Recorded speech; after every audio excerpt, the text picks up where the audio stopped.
I'm joined by Harrison and Kathleen Mungal, who are authors of Stand as a King and Rule as a Queen. So we're going to be talking about their new book today. Welcome to the show, Kathleen and Harrison. Thank you so much for being here. Thank you for being here.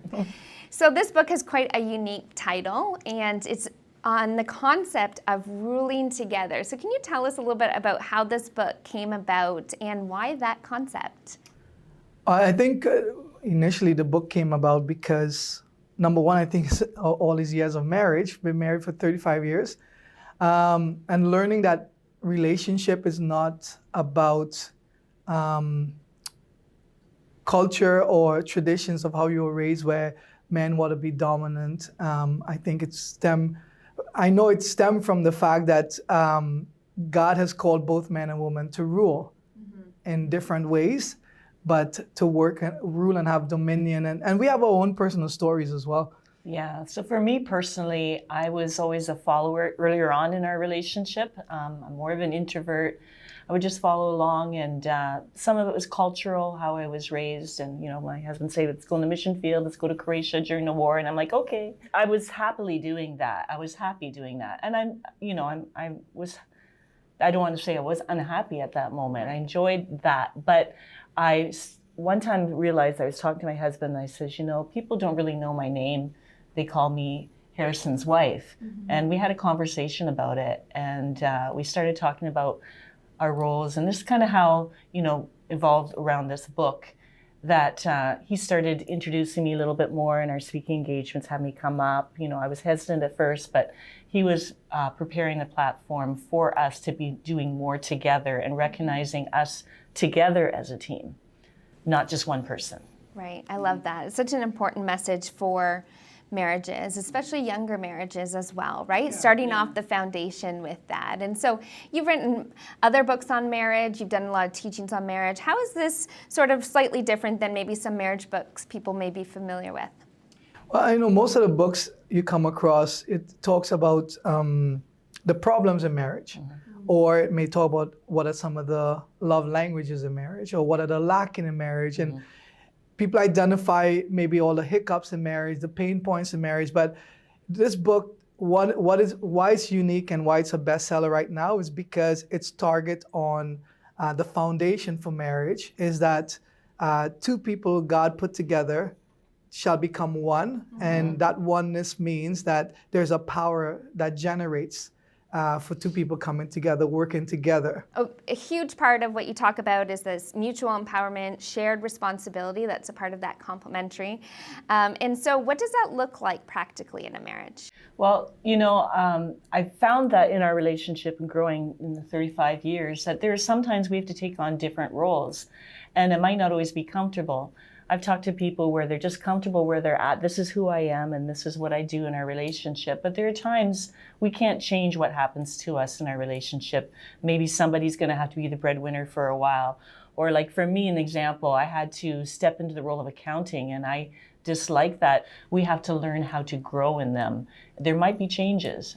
And I think also like the way how we were raised, the cultural aspect, what society project. It's almost like trying to put people in silos where men need to be like this or do this and women need to be doing this. But to make marriage work, I look at it as an investment, because if we did not invest in each other and just kind of pull the plug in our early years of marriage when we had frictions because I wanted Kathleen to do something and she wanted me to do something, and it's like we have these roles that we adapt from our parents, then all these years later, marriage would not have been as successful for us as it is, because we have learned it's about putting our strengths together to make something work, like an investment for the future. Right, I love that. Another concept you talk a lot about is emotional intelligence. Why is that so important to marriages? I think emotional intelligence is very important because we need to acknowledge that each other's mirrors. Like Kathleen is my mirror, I am her mirror. So emotionally, I need to recognize her emotions and her pain and empathize with her or help motivate her, being on the same wavelength in a lot of times. And in marriage, I find that individuals are so caught up in themselves, especially in this time we're living in where everyone is based on, I feel like this, and it's my emotions and my anxiety and my this, and then not realizing that there need to be a collaboration of how you strengthen each other. Because when I am, say for example, if I may not be well, Kathleen is always my support. So, but we work together in that way, and recognizing that that emotional intelligence is very necessary in every relationship. Yeah, I love that, and how you said we're each other's mirrors, right? Not in an accusatory way, but in an accountability. Right. Yeah, Definitely. exactly. I love that. Well, we're going to continue this conversation. We'll be right back with Kathleen and Harrison. Well, welcome back. I'm joined again by Harrison and Kathleen Mungal, who are talking about their new book, Stand as a King and Rule as a Queen. So you've given us some great tips already, but one of the things that you do talk about in the book is unity doesn't always mean agreeing on everything. So what does that look like? And maybe you can talk a little personally about how you've sort of learned to do that in your marriage, what that has meant for your marriage. I think for me, it's learning that there are always bigger fish to fry.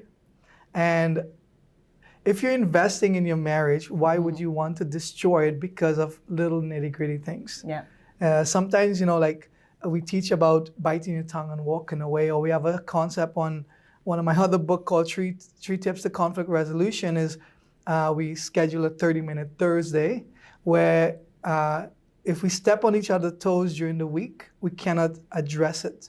We have to wait on Thursday and have a discussion, because kids have temper tantrums, adults have discussions. So we have learned to train the brain in that sense where we're going to pick those battles, but not a battle to fight, a battle to iron out conflicts that comes around. Because as you can see, we're very different in personality.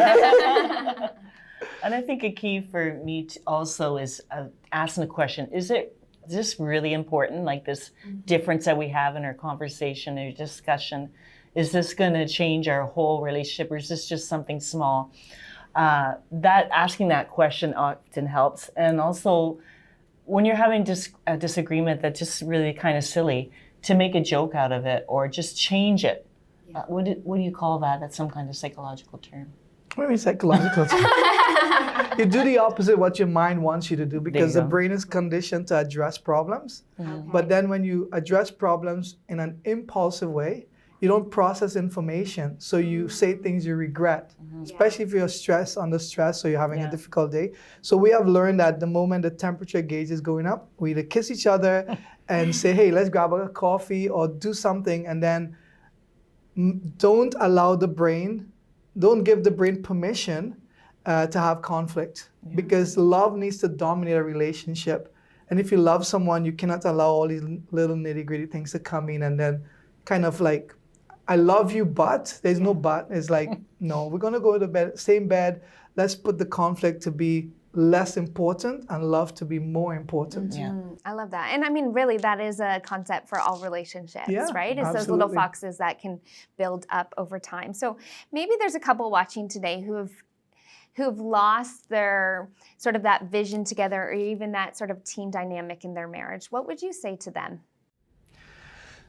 For myself, what I would say is there's always a cause why relationship are disruptive, or when couples says, it feels like I reached the end of the rope, or my husband and I, or my wife and I, we just cannot see eye to eye or cannot work together as a team. I always throw it back into, when did it all started? What is the cause of all of this?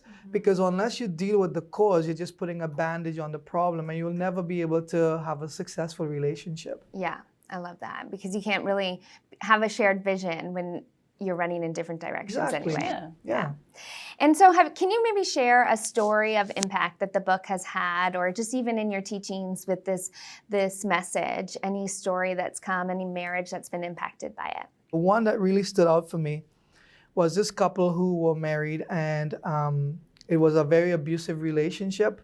When she would tell her parents about it, because of the culture, the parents would say, this is what marriage is all about, you need to stick it out. So this happened in her early 20s. Now she is in her 70s.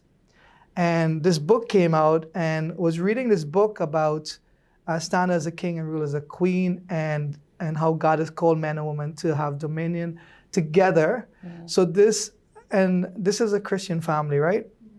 So they're able to talk about how what is the missing link here, and what is really touched my heart is to see that regardless of how long you have been in a relationship, when you understand the concept that God called you together to work together, that whatever the discrepancies are in the relationship, you can actually work it out. And so this particular person, she ended up writing a book about her story, starting to understand how they can sit down and have a conversation, and where did this all come from, and like anger, frustration, all of that, and why the abuse, and even seeing couples who are willing to forgive each other and start building on a foundation of understanding what true relationship is all about.